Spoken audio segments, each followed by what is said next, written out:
लेकिन हजरात आशिक रसूल जब हर जगह से जब थक जाता है तो मदीने वाले मुस्तफा के नाम से मिलादे मुस्तफा की मन्नत मान लेता है और अल्लाह उसके मकासिद को पूरी भी फरमाता है।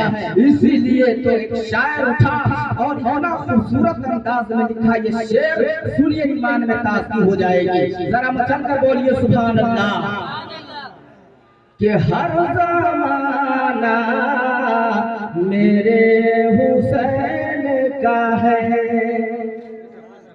कि हर ज़माना मेरे हुसैन का है, कि हर ज़माना मेरे हुसैन का है।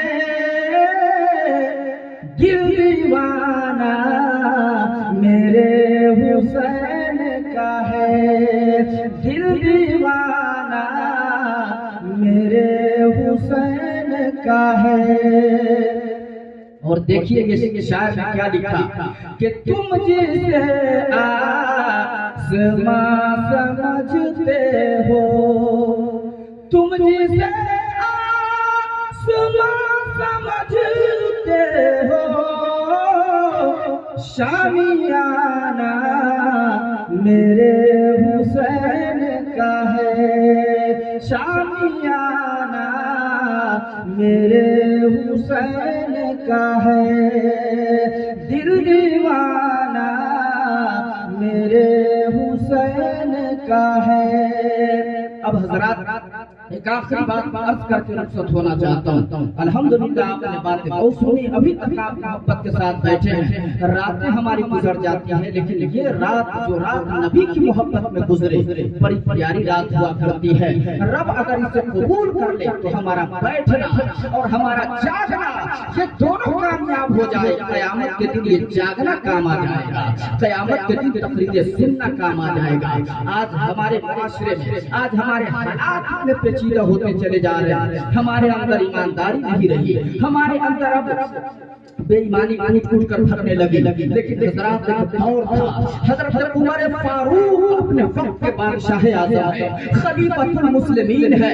उस दौर में एक ऐसा मामला पेश आ गया जिसका कोई जवाब नहीं है।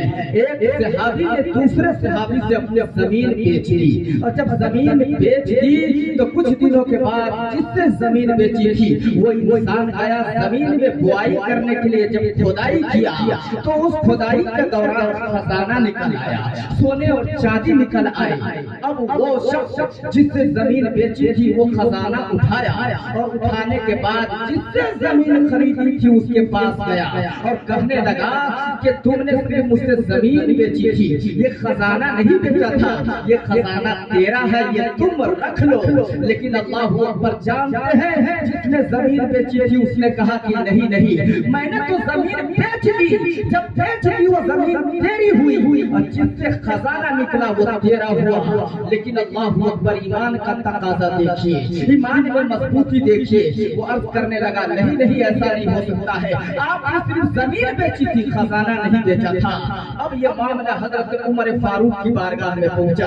उस वक्त अमीरुल मोमिनीन है वो उमर फारूक जिसके खौफ से शैतान डरता बदनाम हो जाए, वो उमर फारूक जिसके डर से शैतान रास्ता छोड़ दे, वो उमर फारूक जिसकी अदालत का डर का बदला हो, वो उमर फारूक जिसके बारे में गांधी जी ने कहा था अगर उमर जैसा अगर इंसाफ करने वाला पैदा हो जाए तो पूरी दुनिया अमन और सुकून के साथ